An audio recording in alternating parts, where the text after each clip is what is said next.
Nosso Deus e Pai, Senhor dos céus, Senhor da terra, Senhor de todo o universo. O Senhor é Deus, Deus verdadeiro, Deus único, Deus justo e justificador de todo aquele que ama e tem fé no seu Filho Jesus. Obrigado, Pai Santo, por nos chamar da morte para a vida, das trevas para a luz, para nos convidar, Pai, para ser parte da sua família e fazer parte do seu reino. Nós somos gratos por isso, porque do Senhor recebemos esse favor, do qual não merecemos. Obrigado porque através do seu Filho Jesus e de um sacrifício doloroso, todos nós fomos comprados por um alto preço. Obrigado porque o Senhor nos valoriza, Pai. Que nessa manhã possamos mostrar ao Senhor a nossa gratidão, Pai. Que o nosso coração esteja entregue nessa hora e que possamos realmente dar a Ti todo o nosso melhor, porque o Senhor é digno. Nos ajuda, ó Deus, a entender a Sua palavra, que possamos ser instruídos pela Tua verdade e que essa instrução nos endireite, Pai, nos lapide e nos coloque exatamente onde o Senhor tem planejado e sonhado. Nos abençoa, Pai, e esteja presente aqui conosco, e que tudo que for feito aqui seja para a honra e glória do Seu santo nome, Pai. Nós agradecemos a Ti e pedimos as Tuas bênçãos em nome do Seu Filho Jesus. Amém. Hoje, um resumo aqui. Desculpa a minha voz, tá, pessoal? Mas nós vamos fazer uma recapitulação aqui de algumas questões do livro de Romanos, tá? Então vamos pegar um pouquinho do capítulo 3, capítulo 4 e capítulo 5, que na verdade são textos que já foram estudados aqui, vocês já estudaram, mas hoje a gente vai dar uma relembrada, resumidamente, no que esses textos falam. Não vamos ler todos esses capítulos, porque isso já ia consumir praticamente aí metade da nossa aula, mas partindo do pressuposto que nós já estudamos, vamos ler alguns trechos principais aí para que a gente possa relembrar.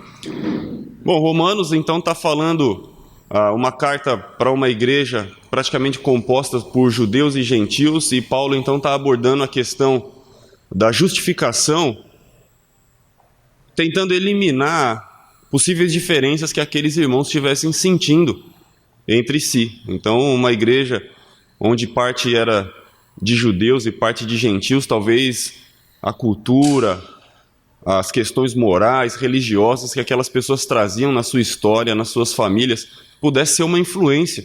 De repente, dentro daquela igreja ali em Roma, que recebia essa carta de Paulo, as pessoas poderiam estar pensando ser algumas mais santas do que as outras, devido às suas tradições, devido aos seus parâmetros familiares. Mas Paulo vai mostrar aqui que não, que todo mundo é pecador e todo mundo está necessitado da glória e da misericórdia de Deus.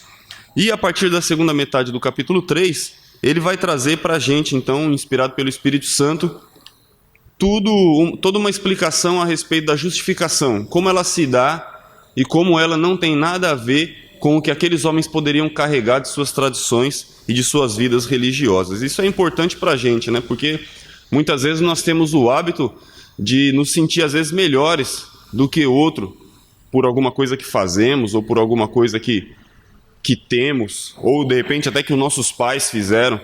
Mas aqui o que Paulo vai mostrar é que, na verdade, todo homem diante de Deus é pecador. E em Cristo todos são iguais, igualmente justificados, sem distinção. Tá legal? No capítulo 3, aí do versículo 21 ao 26, o que Paulo vai trazer é, na verdade, uma relação de características da justiça de Deus. Então, isso que ele vai começar a apresentar agora, no capítulo 3, a partir do versículo 21, é exatamente a justiça de Deus. Olha lá. Mas agora, sem lei, se manifestou a justiça de Deus. Então, ele vai querer falar sobre essa justiça, que não tem nada a ver com a lei.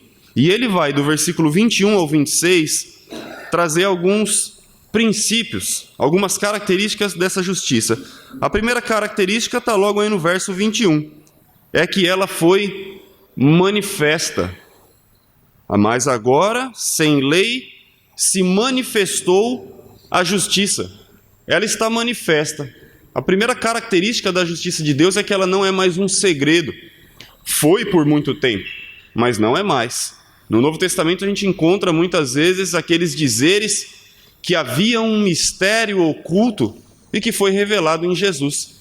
Então a justiça de Deus, na verdade, nunca se apresentou na forma de lei. A justiça de Deus nunca se apresentou na forma de holocaustos, de sacrifícios, nunca se apresentou através do cumprimento daqueles mandamentos da lei de Moisés. Mas Paulo vai dizer aqui, a justiça de Deus, ela é manifesta em Jesus. E nós temos acesso a essa justiça através da duas letras. O ponto central aqui da carta de Romanos, da fé. A justiça foi manifesta através de Jesus e nós temos acesso a essa justiça por meio da fé. Não tem a ver com lei, e é isso que ele está dizendo. Ela foi manifesta, e se ela tem a ver com Jesus, se a justiça de Deus tem a ver com Jesus, aliás, se Jesus é a própria expressão da justiça de Deus, então nós vemos essa justiça sendo manifesta, aqui como ele diz, exatamente na cruz. Quando nós olhamos para a cruz, quando nós olhamos para o sacrifício de Jesus, devemos conseguir enxergar ali a justiça de Deus sendo manifesta ao homem. De que forma que você pode enxergar isso? Bom, eu vou tentar trazer um só aspecto dessa manifestação da justiça. Quando Deus diz, e nós usamos bastante aqui esse texto, lá em Gênesis, no capítulo 2, ao primeiro casal, se vocês comerem daquele fruto, certamente vocês morrerão. A desobediência, o pecado, produz morte. E Paulo vai trazer isso aqui no capítulo 6, no versículo 23, que o salário do pecado é a morte. Então nós sabemos que todo pecado precisa ser punido. Para que Deus seja um Deus justo, precisa punir o pecado. Se você leva uma causa para um juiz e você está sendo vítima de alguma coisa, aquele juiz vai ser justo se ele julgar com justiça. Se ele soltar o que cometeu o crime, ele é justo? Não. Ele é juiz justamente para aplicar a culpa, a sentença, de acordo com a lei. Então, para que Deus também seja um juiz justo, precisa fazer o que diz, precisa punir o pecado. Então, como nós, que somos pecadores, podemos ser inocentados? Se nós somos pecadores, para que Deus seja justo, nós necessariamente precisamos ser punidos, porque somos pecadores. Mas Deus, ao invés de punir o pecador, ele resolveu punir o próprio pecado. Não sei se você consegue perceber isso, mas é aquilo que acontecia no Antigo Testamento. Por que tantos animais eram sacrificados? Por que tanto sangue precisou ser derramado no Antigo Testamento? Muitas vezes as pessoas vão ler isso, né? Começa a ler a Bíblia pela primeira vez e começa lá no Antigo Testamento. Quando chega ali em Levítico já para. Não consegue mais ler porque vê aquele monte de sangue correndo, sendo derramado, animais sendo fatiados, e não consegue entender e fala, não é possível que Deus seja assim, que mate tantos animais, e acaba enxergando a história toda do lado errado. Na verdade, esses animais todos mortos expressam misericórdia de Deus.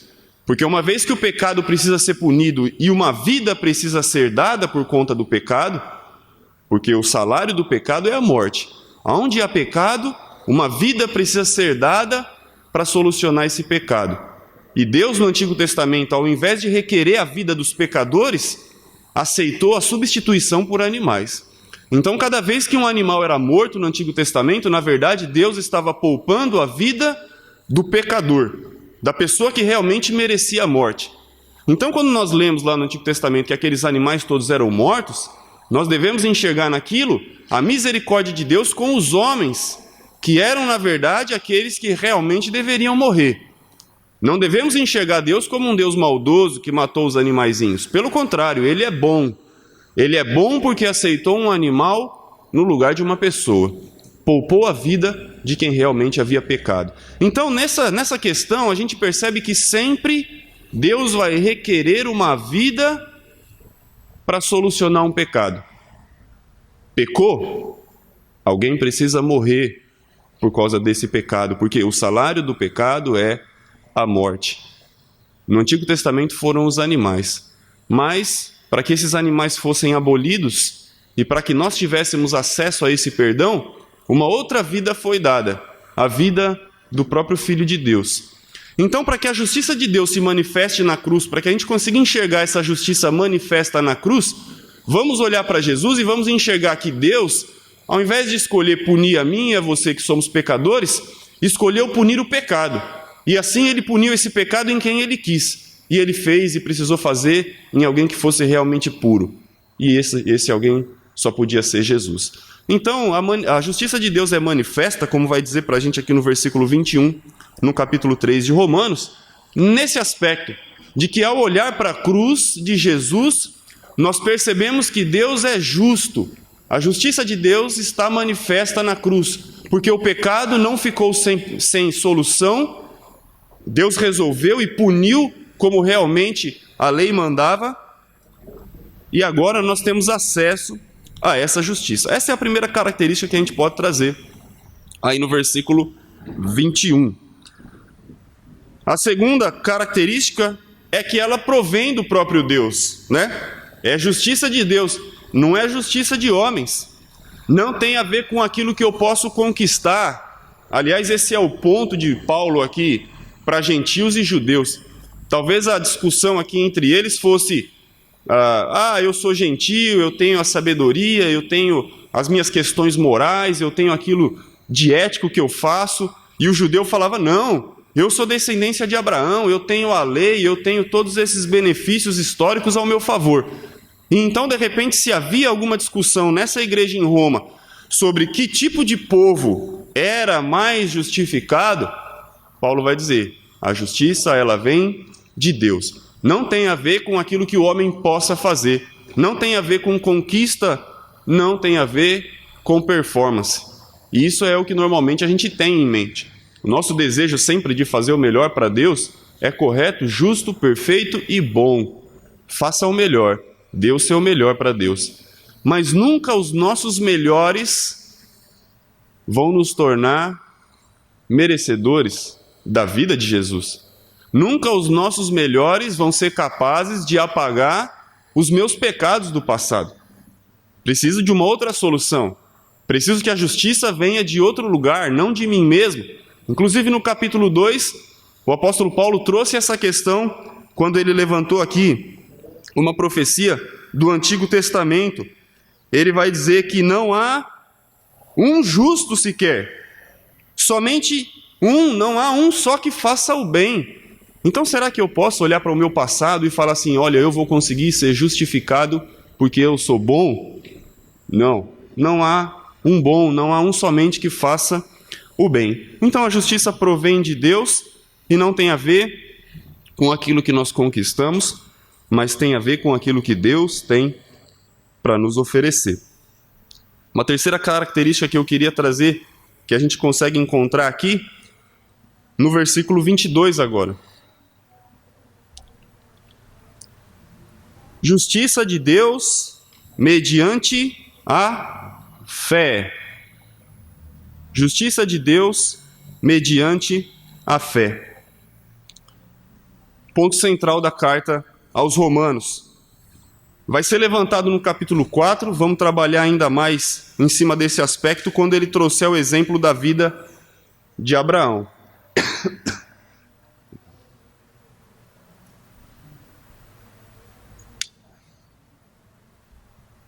Desculpa, pessoal. Então vou retomar aqui. Já falamos sobre o versículo 21, mas agora sem lei se manifestou a justiça de Deus. Então, primeiro princípio, a justiça de Deus está manifestada.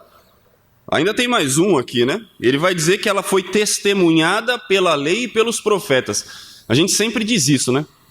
Quando nós vemos alguém tentando praticar o Antigo Testamento, quando nós vemos uma pessoa tentando viver aquelas coisas que a lei mandava, na verdade isso é uma prova de que ela ainda não entendeu o que o Antigo Testamento realmente diz. A grande prova que eu e você podemos dar de que nós entendemos todo o Antigo Testamento é crer em Jesus. Porque o testemunho de todo o Antigo Testamento é Jesus. Todo o Antigo Testamento mira, aponta e direciona o nosso pensamento na pessoa de Jesus. E é isso que o apóstolo também vai dizer. A justiça de Deus que está manifesta e é testemunhada pela lei e pelos profetas. Tem testemunho no Antigo Testamento. Eles afirmavam isso. Quando você lê, por exemplo, em Abacuque, o que foi trazido por Paulo, logo aqui no capítulo 1 de Romanos, no versículo 17, ele vai dizer o que está escrito: o justo viverá pela fé. O testemunho de Abacuque no Antigo Testamento é que o justo viveria pela obediência à lei? Não, pela fé. O testemunho do Antigo Testamento é de que o justo vive pela fé. E ele reforça isso aqui também no capítulo 3, no versículo 21. Ele vai dizer ainda que ela é independente da lei, ela tem testemunho, é mediante a fé, não há distinção, né? Vai também trazer essa questão aí. Olha lá, eu vou trazer aqui desde o versículo 23, bastante conhecido. Pois todos pecaram e carecem da glória de Deus. Todos pecaram, não há distinção. Mas nós somos justificados, mais uma característica, gratuitamente. Mais uma característica da justiça de Deus. Eu pago por ela? Tem como eu fazer alguma coisa para que essa justiça me seja imputada como um salário? Não, ele vai falar no capítulo 4, ela é um presente, jamais um salário. Ela é gratuita, porque todos nós pecamos. E assim, não é porque a justiça de Deus é gratuita para nós, que ela foi gratuita para todo mundo. Eu recebo a justiça de Deus de graça, mediante o arrependimento e mediante a fé. Todos vocês recebem a justiça de Deus de graça, mediante o arrependimento e mediante a fé. Mas essa justiça não saiu de graça para todo mundo. Alguém pagou caro por ela. E quem foi? Jesus. Eu tenho e nós temos acesso gratuito a essa justiça, mas ela foi conquistada ao preço de sofrimento, ao preço de sangue, de chicotadas, de injúrias, de cuspes, de calúnias, de pregos, de um madeiro. Então ela é gratuita para mim e é gratuita para você, mas foi conquistada de uma forma caríssima pelo nosso Senhor Jesus. Versículo 25, a quem Deus propôs no seu sangue como propiciação mediante a fé. Há propiciação, há perdão definitivo, mas eu preciso da fé para manifestar a sua justiça por ter Deus, na sua tolerância, deixado impunes os pecados anteriormente cometidos. Mais uma característica da justiça de Deus, a paciência de Deus. Quando nós olhamos para o Antigo Testamento e vemos esses animais todos sendo mortos, ele vai dizer aqui, isso é um retrato da paciência de Deus. Porque de fato Deus poderia dizer, vou matar todos os pecadores. Essa é a ordem. Mas não, a paciência de Deus foi se mantendo, até que então chegou o momento dessa justiça ser manifesta e Jesus então pudesse morrer na cruz para resolver não só os problemas dos nossos pecados aqui no futuro, mas também de todos aqueles que pecaram no passado. Mais uma característica da justiça de Deus, ela está demonstrada. Não está oculta, mas foi demonstrada na cruz. Ele vai repetir isso aqui na frente. Manifesta, ele vai dizer no versículo 25, usando de novo a mesma palavra. E é também uma justiça satisfeita, é a última questão aqui que a gente pode levantar desse trecho aqui do 21 ao 26. E no 26 ele vai dizer, tendo em vista a manifestação da sua justiça no tempo presente, para ele mesmo ser justo e o justificador daquele que tem fé em Jesus. É plena. Por que a gente pode dizer que essa justiça está satisfeita? Porque Deus é justo, independente de nós sabermos disso ou não. Deus fez toda a sua parte e a fez completa a fim de evidenciar a sua justiça. O pecado foi punido como deveria ser, não houve exceção a essa regra, mas não foi punido nos pecadores, mas no inocente, como nós dissemos. Então a justiça de Deus foi de uma vez por toda demonstrada e satisfeita. Agora Deus está satisfeito em como a sua justiça está sendo mostrada. Antes, com os animais, a satisfação de Deus ainda não era plena, ela era parcial. Havia somente a propiciação, o afastamento momentâneo da ira de Deus, o apaziguamento da ira. Mas agora em Jesus, a justiça está plenamente cumprida. E Deus está satisfeito na maneira como essa justiça foi realizada na cruz. Complexo isso, né? Muito complexo. A justiça de Deus é realmente uma coisa difícil de entender. Basta você pensar naqueles casos que você vê pela televisão, que às vezes uma pessoa fez um mal tremendo para outra, e aí aquela que sofreu o mal diz assim, eu te perdoo. A gente fala, nossa, né? A maioria das pessoas vai dizer, eu não perdoaria. Entender um pouco de senso de misericórdia já é tão difícil para a gente, né? Como que a gente vai poder conceber de que Deus puniu alguém inocente para livrar os culpados? Tudo isso excede a nossa compreensão de justiça e de misericórdia. Por isso que essa questão da justificação às vezes não entra na nossa cabeça. No fundo, nós sabemos que não merecemos. Mas, pela fé, temos acesso a ela. E é interessante agora essa parte do versículo aqui, 27 ao 31, para fechar o capítulo 3, né, que é a introdução dessa questão da justificação. Ele vai falar a respeito do orgulho que provavelmente havia nessa igreja, em Roma, ou que pode haver em qualquer igreja nos dias de hoje, que pode haver em qualquer conversa entre cristãos. Aquele suposto ego que começa a se levantar por qualquer coisa que eu faça, ou por qualquer coisa que eu tenha estudado, ou por qualquer diploma teológico que eu tenha, e de repente isso me leva a pensar que eu estou num patamar superior ao do outro. E aí a questão é que Paulo traz no versículo 27, onde, pois, a jactância foi de todo excluído. Por que lei? Das obras? Não, pelo contrário, pela lei da fé. Concluímos, pois, que o homem é justificado pela fé, independentemente das obras da lei. É porventura Deus somente dos judeus? Não, ou é também dos gentios? Sim, também dos gentios. Visto que Deus é um só, o qual justificará por fé o circunciso e mediante a fé o incircunciso. Anulamos, pois, a lei pela fé? Não, de maneira nenhuma. Antes, confirmamos a lei. O que ele está dizendo aqui? Se havia alguma pretensão de judeu ou de gentio se sentir melhor, ele vai dizer, não há razão para isso. Não há razão, porque Deus, pela fé, e essa fé da qual tanto o circunciso como o incircunciso poderiam ter acesso, ele se tornaria, Deus, o justificador de todos eles. Não tendo nada a ver com as obras da lei. Ela não provém das obras. A única coisa que eu posso me gloriar a respeito da lei, ou a única coisa que um judeu poderia se gloriar a respeito da lei, é de que ela apontava para Jesus.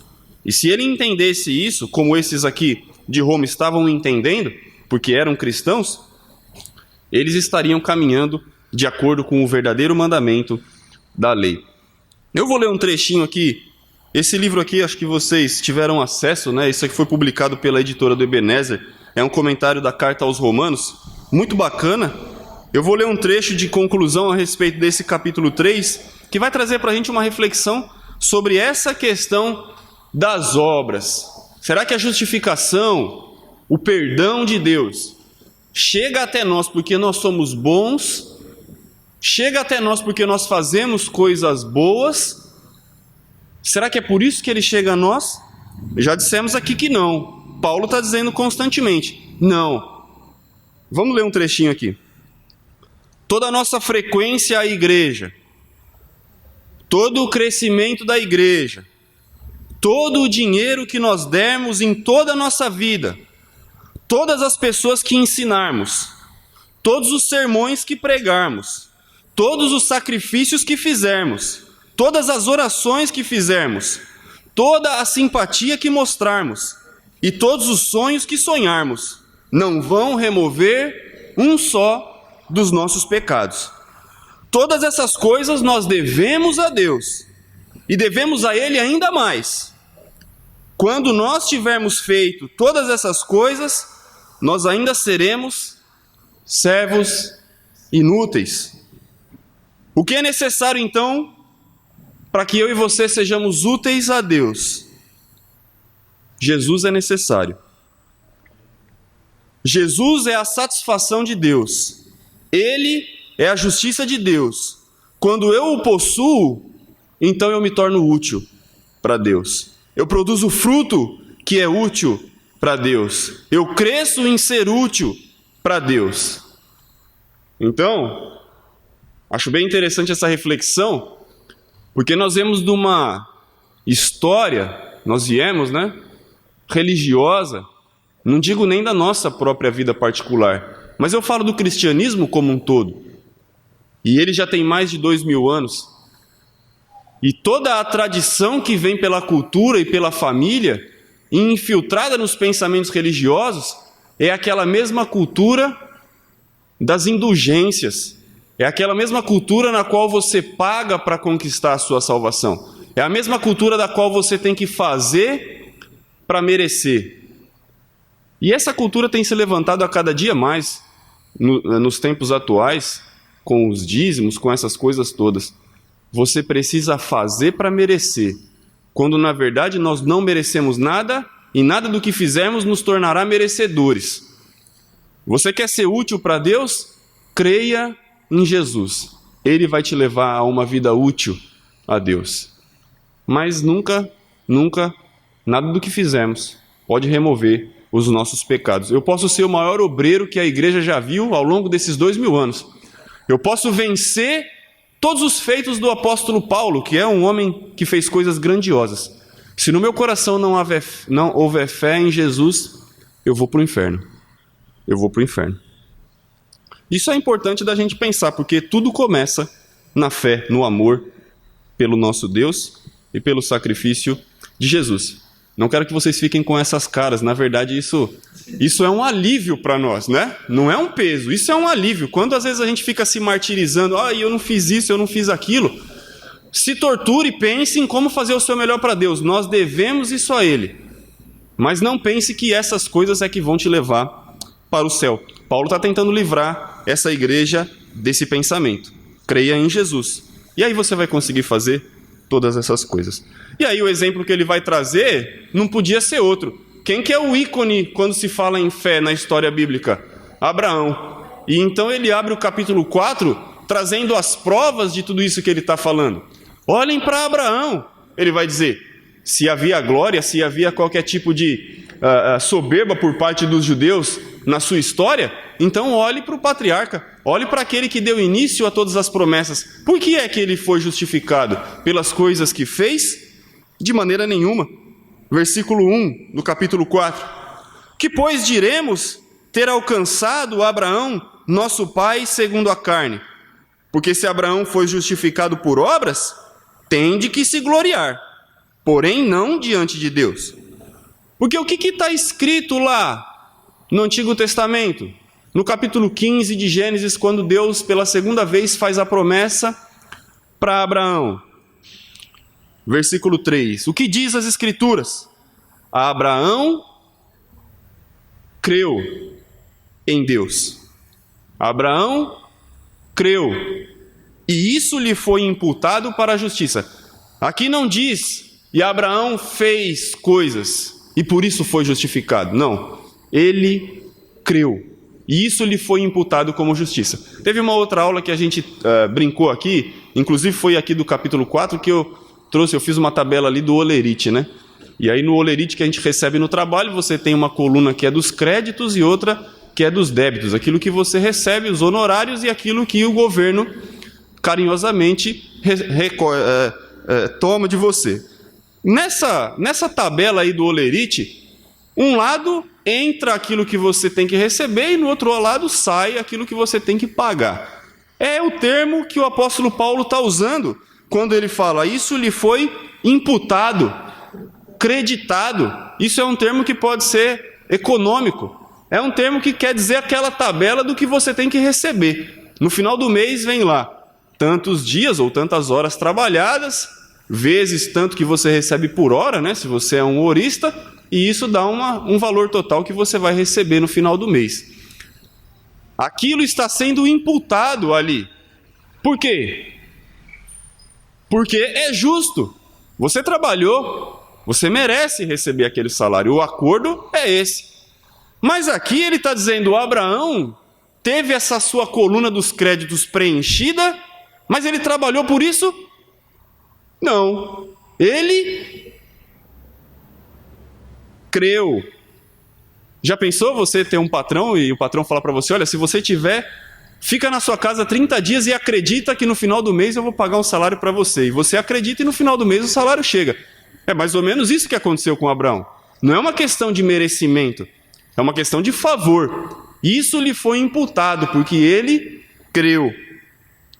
Nessa tabela dos créditos espirituais, por meio da fé, Abraão recebeu o seu salário. Ele recebeu a justiça de Deus. E ele vai trazer exatamente essa questão no versículo 4. Ora, ao que trabalha, o salário não é considerado como favor, e sim como dívida. Nós dizemos ao nosso patrão obrigado quando ele dá o nosso cheque, mas é só uma questão de elegância. Ele deve. Você trabalhou por isso. Não é um favor. Mas aqui não. Aqui era um favor. Porque Abraão não trabalhou, não fez coisas. Ele creu. Versículo 5. Mas ao que não trabalha, esse é Abraão. Esse precisa ser eu. Esse precisa ser você. Mas o que não trabalha, porém crê naquele que o justifica, o ímpio, a sua fé lhe é atribuída como justiça. Detalhe, quando nós falamos aquele que não trabalha, não quer dizer que vai ser justificado quem fica sentado sem fazer nada. Ele quer dizer que a justificação não tem a ver com as minhas obras. Justiça, não porque trabalhei, porque criei, mas o crer vai me levar a trabalhar. Afinal, quase todos os textos que dizem que nós não somos justificados por obras concluem o pensamento dizendo que fomos criados para boas obras. Esse é o caso de Efésios 2, de 8 a 10. E todo mundo vai citar. Vocês são salvos pela graça, mediante a fé, não por obras, para que ninguém se glorie. Realmente. E aí todo mundo quer trazer o versículo 8 e 9. E não é por obras. Mas é só a gente ler o 10. Que somos feitura dele, criados para as boas obras, aquelas que de antemão o Senhor já nos preparou para que andássemos nelas. Então, não sou salvo pelas obras, mas se sou a imagem e semelhança de Deus, se herdei a natureza divina, se tenho o Espírito de Deus, é consequência viver uma vida como a de Jesus. Não para merecer o céu, mas porque sou cidadão dele, tá? E aí no capítulo 4, então, ele vai trazer essa questão, sempre usando os exemplos de Abraão, vai trazer Davi. Eu vou ler um pedacinho do Salmo 32, que é o que Paulo vai levantar aqui ao mencionar o nome de Davi, nesse capítulo 4 de Romanos. Ele vai citar o Salmo 32, que é um salmo que Davi escreveu depois de ter sido perdoado por conta do seu pecado múltiplo, quando adulterou com Batseba, encomendou a morte do seu marido Urias. Logo depois, ele vai escrever, e Paulo vai citar o versículo 1 e 2, mas a gente vai ler um trechinho um pouco maior. Salmos 32. Bem-aventurado aquele cuja iniquidade é perdoada cujo pecado é coberto. Bem-aventurado o homem a quem o Senhor não atribui iniquidade e em cujo espírito não há dolo. Enquanto calei os meus pecados, envelheceram os meus ossos pelos meus constantes gemidos todo dia. Porque a tua mão pesava dia e noite sobre mim, e o meu vigor se tornou em sequidão de estio. Confessei-te o meu pecado, e a minha iniquidade não mais ocultei. Disse: confessarei ao Senhor as minhas transgressões, e tu perdoaste a iniquidade do meu pecado. Sendo assim, todo homem piedoso te fará súplicas em tempo de poder encontrar-te. Davi, um homem segundo o coração de Deus, ele entendia que não era por ter um coração segundo Deus que ele chegaria a ser favorecido por Deus. Mas ele diz: bem-aventurado é o homem a quem o Senhor não atribui os seus pecados. Bem-aventurado, feliz, eu, você. Feliz porque Deus não nos paga segundo os nossos pecados. Se Deus nos pagasse segundo os nossos pecados, quantas pessoas estariam nesse prédio hoje? Nenhuma. Mas Deus não nos paga dessa forma. Então nós somos felizes, como diz Davi. Davi entendeu isso lá no Antigo Testamento. Existe um favor de Deus e ele não tem muito a ver com o que nós fazemos. Porque se Deus fosse pagar de acordo com aquilo que fazemos, como diz o ditado, a coisa ia ficar preta. E ele vai seguir. Do Romanos capítulo 4, do 9 ao 12, ele vai continuar trazendo as provas de que justificação não tem a ver com obras. Do versículo 9 ao 12, ele vai dizer: ela não vem da circuncisão. Do versículo 13 ao 17, ele vai falar: a justiça de Deus não vem pela fé. E do versículo 4, do capítulo 4, do versículo 17 em diante, ele vai dizer: essa justiça só tem um modo de ser adquirida: pela fé em Jesus. Pela fé em Jesus.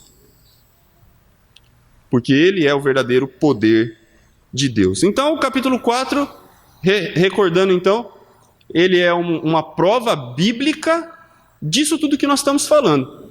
É ver a vida de Abraão, ver um pedacinho da vida de Davi e mostrar que nós não somos justificados pelas coisas que fazemos, mas pela fé que temos no nosso Senhor Jesus. E no capítulo 5, para concluir esse pensamento, ele vai falar sobre os resultados dessa justificação. Porque normalmente, quando nós fazemos coisas, nós nos sentimos mais seguros de ser justificados. Então, se você está fiel, se você está firme, se você está trabalhando, se você está fazendo várias coisas, você tem uma segurança a respeito da salvação. Mas normalmente, quando acontecem os deslizes, a gente fica inseguro. E isso é normal. Mas o que no fundo isso nos revela? Que ainda há uma ponta de confiança naquilo que fazemos. Ainda há uma ponta de segurança na salvação que está ligada com aquilo que eu e você podemos fazer. E essa é uma linha muito estreita, aonde os sábios vão conseguir exatamente entender o ponto. O tolo vai se escorar e não vai fazer nada, mas o sábio vai trabalhar sabendo que continua sendo um servo inútil. É uma linha muito estreita. Mas, para que nós sintamos segurança na justificação pela fé, Paulo vai trazer alguns aspectos no capítulo 5. Então, só crer em Jesus vai me levar ao céu, é pela fé mesmo, e eu vou obedecer, eu vou trabalhar, eu vou fazer várias coisas, mas nada disso que eu faça vai me levar para o céu. É só a fé realmente? Ele vai mostrar no capítulo 5 que sim, que nós podemos ter segurança nessa justiça de Deus, nessa justificação. Do versículo 1 ao 11, ele vai trazer o primeiro elemento. Porque justificados mediante a fé, qual é o primeiro favor que nós colhemos? A paz com Deus. Como que eu obtenho paz com Deus? Trabalhando? Sendo um pregador do Evangelho? Não. Eu vou ter paz com Deus pela fé. Se eu fizer essas coisas porque tenho fé, a minha paz vai ser sustentada. Agora, se eu não tiver fé e for um pregador, não há salvação aí. Se eu não tiver fé e ser uma pessoa assídua todos os domingos, não há salvação. Se eu for aquela pessoa que tem medo do devorador e der o meu dízimo, meu trízimo, meu tetrázimo, sei lá, a cada mês, sem fé, eu vou ser justificado por Deus? Não. Então, justificados, pois, mediante fé, vamos encontrar paz com o nosso Deus. Ele está aqui mostrando a solução do problema que foi apresentado no capítulo 3, no verso 23. Todos pecaram e estão distantes de Deus, mas mediante a fé, justificados, nós somos trazidos à paz, de novo com Deus. Mediante a fé. Mediante o pecado, afastamento. Mediante a fé, reaproximação. Não mediante obras, mediante a fé. E aqui, junto com Deus em paz, eu vou praticar as boas obras para as quais Ele me criou. Versículo 2: por intermédio de quem obtivemos igualmente acesso, de novo, nós obtivemos acesso pela fé a essa graça na qual estamos firmes. Então a graça, o favor de Deus, só pode ser obtido de novo, mediante a fé. Versículo 3: e não somente isto, mas também nos gloriamos nas próprias tribulações. Esse é um desafio, hein? Nós vamos ter confiança na justificação e vamos mostrar essa confiança quando, no meio das tribulações,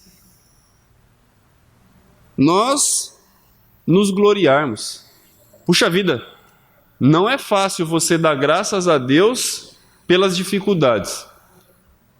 Eu tenho dificuldade, não tenho facilidade com isso. No meio da dificuldade, você glorificar a Deus pela dificuldade. Mas o que ele diz? Se a justiça de Deus foi manifesta em mim e em você, por meio da fé, e nós hoje vivemos uma vida de paz com Deus, no meio da dificuldade, nós seremos capazes de dar glórias a Deus. E ele vai dizer por quê?